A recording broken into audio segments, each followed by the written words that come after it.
Superstitions are religious forms surviving the loss of ideas. Some truth no longer known or a truth which has changed its aspect is the origin and explanation of all.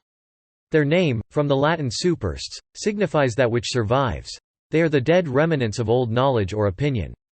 Ever governed by instinct rather than by thought, the common people cleave to ideas through the mediation of forms, and it is with difficulty that they modify their habits. The attempt to destroy superstitions impresses them always as an attack on religion itself, and hence Saint Gregory, one of the greatest popes in Christendom, did not seek to suppress the old practices. He recommended his missionaries to purify and not destroy the temples, saying that, so long as a people have their old places of worship they will frequent them by force of habit and will thus be led more easily to the worship of the true God. He said also, "The Bretons have fixed days for feasts and sacrifices. Leave them their feasts and do not restrain their sacrifices. Leave them the joy of their festivals, but from the state of paganism draw them gently and progressively into the estate of Christ." It came about in this manner that older pious observances were replaced by holy mysteries with scarcely a change of name. There was, for example, the yearly banquet called Charistia, to which ancestral spirits were invited, so making an act of faith in universal and immortal life. The Eucharist, or supernal Charistia, has replaced that of antiquity, and we communicate Easter by Easter with all our friends in heaven and on earth.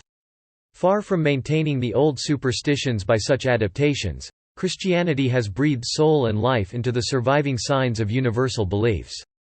That science of nature which is in such close consanguinity with religion, seeing that it initiates men into the secrets of divinity, that forgotten science of magic, still lives undivided in hieroglyphical signs and, to some extent, in the living traditions or superstitions which it has left outwardly untouched. For example, the observation of numbers and days is a blind reminiscence of primitive magical dogma. As a day consecrated to Venus, Friday was always considered unlucky, because it signified the mysteries of birth and death. No enterprise was undertaken on Friday by the Jews, but they completed thereon the work which belonged to the week, seeing that it preceded the Sabbath, or day of compulsory rest. The number 13, being that which follows the perfect cycle of 12, also represents death, succeeding the activities of life, and in the Jewish symbolism the article relating to death is numbered 13. The partition of the family of Joseph into 2 tribes brought 13 guests to the first Passover of Israel in the Promised Land, meaning 13 tribes to share the harvests of Canaan. One of them was exterminated, being that of Benjamin, youngest of the children of Jacob. Hence comes the tradition that when there are 13 at table the youngest is destined to die quickly. The Magi abstained from the flesh of certain animals and touched no blood. Moses raised this practice into a precept, on the ground that it is unlawful to partake of the soul of animals, which soul is in the blood. It remains therein after their slaughter, like a phosphorus of coagulated and corrupted astral light, which may be the germ of many diseases. The blood of strangled animals digests with difficulty and predisposes to apoplexy and nightmare. The flesh of carnivora is also unwholesome on account of the savage instincts with which it has been associated and because it has already absorbed corruption and death. When the soul of an animal is separated violently from its body, says Porphyry, it does not depart, but, like that of human beings which have died in the same way, it remains in the neighborhood of the body. It is so retained by sympathy and cannot be driven away. Such souls have been seen moaning by their bodies. It is the same with the souls of men whose bodies have not been interred. It is to these that the operations of magicians do outrage, by enforcing their obedience, so long as the operators are masters of the dead body in whole or in part. Theosophers who are familiar with these mysteries, with the sympathy of animal souls for the bodies from which they are separated, and with their pleasure in approaching these, have rightly forbidden the use of certain meats, so that we may not be infected by alien souls. Porphyry adds that prophecy may be acquired by feeding on the hearts of ravens, moles and hawks. Here the Alexandrian Thurgist betakes himself to the processes of the little Albert. But though he lapses so quickly into superstition it is by entering a wrong path, for his point of departure was science. To indicate the secret properties of animals, the ancients said that at the epoch of the War of the Giants, various forms were assumed by the gods with a view to concealment, and that they resumed these subsequently at pleasure. Thus, Diana changed into a she-wolf, the sun into a bull, lion, dragon and hawk, Hecate into a horse, lioness and bitch. The name of Phrebates was, according to several theosophers, assigned to Proserpine because she lived upon turtle doves, and these birds were the usual offering which the priestesses of Maya made to that goddess, who is the Proserpine of earth, daughter of the fair Ceres, and foster mother of the human race. The initiates of Eleusis abstained from domestic birds, fish, beans, peaches and apples. They abstained also from intercourse with a woman in childbed, as well as during her normal periods.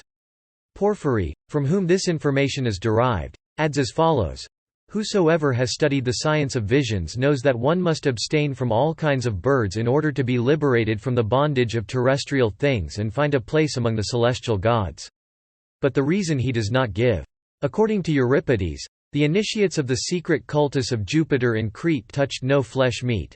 In the chorus addressed to King Minos, the priests in question are made to speak as follows: "Son of a Phoenician Tyrian woman, descendant of Europa and great Jupiter, king of the Isle of Crete, famous through 100 cities, we come unto thee, forsaking temples built of oak and cypress fashioned with knives. Leaders of a pure life, behold, we come. Since I was made a priest of Jupiter Aedeus, I take no part in the nocturnal feasts of Bacchanals, I eat no half-cooked meats, but I offer tapers to the mother of the gods. I am a priest among the Curetes clothed in white. I keep far from the cradles of men, I shun also their tombs, and I eat nothing which has been animated by the breath of life. The flesh of fish is phosphorescent and hence is aphrodisiacal. Beans are heating and cause absence of mind. For every form of abstinence, including the most irregular forms, a deep reason, apart from all superstition, can probably be found. There are certain combinations of foods which are opposed to the harmonies of nature. Thou shalt not seethe the kid in his mother's milk, said Moses, a prescription which is touching as an allegory and wise on the ground of hygiene. The Greeks, like the Romans, but not to the same extent, were believers in presages. It was good augury when serpents tasted the sacred offerings. It was favorable or the reverse when it thundered on the right or the left hand. There were presages in the ways of sneezing and in other natural weaknesses which may be left here to conjecture.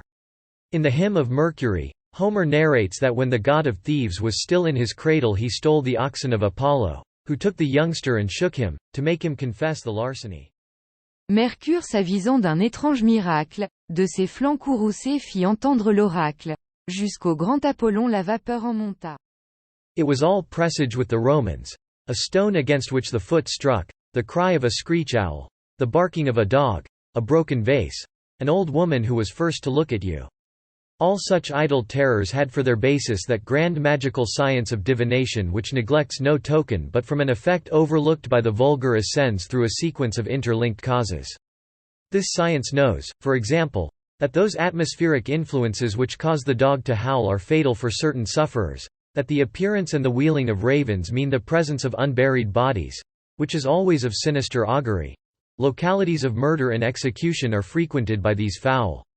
The flight of other birds prognosticates hard winters, while yet others, by their plaintive cries over the sea, give the signal of coming storms. On that which science discerns ignorance remarks and generalizes. The first sees useful warnings everywhere. The other distresses and frightens itself at everything. The Romans furthermore were great observers of dreams. The art of their interpretation belongs to the science of the vital light, to the understanding of its direction and reflections.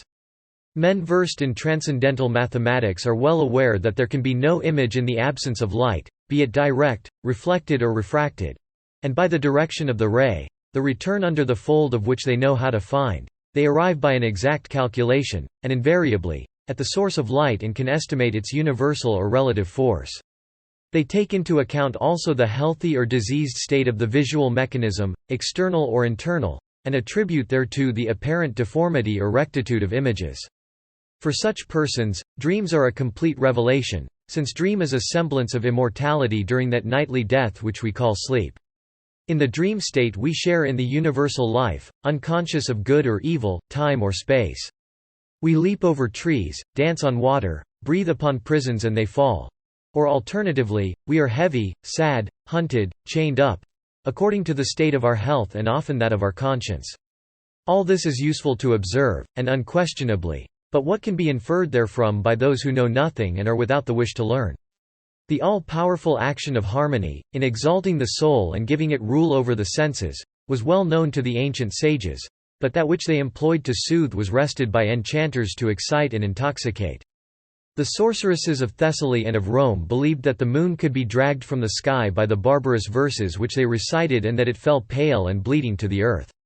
The monotony of their recitations, the sweep of their magical wands, their circumambulations about circles, magnetized, excited, and led them by stages to fury, to ecstasy, even to catalepsy itself. In this kind of waking state, they fell into dream, saw tombs open, the air overcast by clouds of demons, the moon falling from heaven. The astral light is the living soul of the earth, a material and fatal soul, controlled in its productions and movements by the eternal laws of equilibrium. This light, which environs and permeates all bodies, can also suspend their weight and make them revolve about a powerfully absorbent center. Phenomena which have been so far insufficiently examined, though they are being reproduced in our own days, prove the truth of this theory. To the same natural law must be ascribed those magical whirlpools in the center of which enchanters located themselves. It explains the fascination exercised on birds by certain reptiles and on sensitive natures by others which are negative and absorbent. Mediums are generally diseased creatures in whom the void opens and who thus attract the light, as abysses draw the water of whirlpools. The heaviest bodies can then be lifted like straws and are carried away by the current. Such negative and unbalanced natures, whose fluidic bodies are formless, can project their force of attraction, delineating by this means supplementary and fantastic members in the air. When the celebrated medium Home makes hands without bodies appear in his vicinity, his own hands are dead and frozen. It may be said that mediums are phenomenal beings in whom death struggles visibly against life. As much may be concluded in the case of enchanters, fortune-tellers, those with the evil eye and casters of spells. Consciously or unconsciously, they are vampires, who draw the life which they lack and thus disturb the balance of the light. When this is done consciously, they are criminals who should be punished, and when otherwise they are still exceedingly dangerous subjects, from whom delicate and nervous people should be carefully isolated. Porphyry tells the following story in his Life of Plotinus. Among those who professed philosophy, there was a certain Olympius, who was of Alexandria and for a time disciple of Ammonius. He treated Plotinus with disdain, being ambitious to surpass him in repute. He sought also to injure him by magical ceremonies, but having found that the attempt reacted on himself, he admitted to his friends that the soul of Plotinus must be one of great power, since it could turn back on his enemies their own evil designs. Plotinus was conscious of the hostile attempts of Olympius, and there were times when he said suddenly, "Now he is having convulsions." This kind of thing being repeated, and finding that he was afflicted himself with the evils which he would have wrought on Plotinus, Olympius ceased to persecute. Equilibrium is the great law of the vital light. Projected with force and repelled by a nature more balanced than our own, it comes back upon ourselves with equal violence. Woe therefore to those who would employ natural powers in the service of injustice, since nature is just and her reactions are terrible.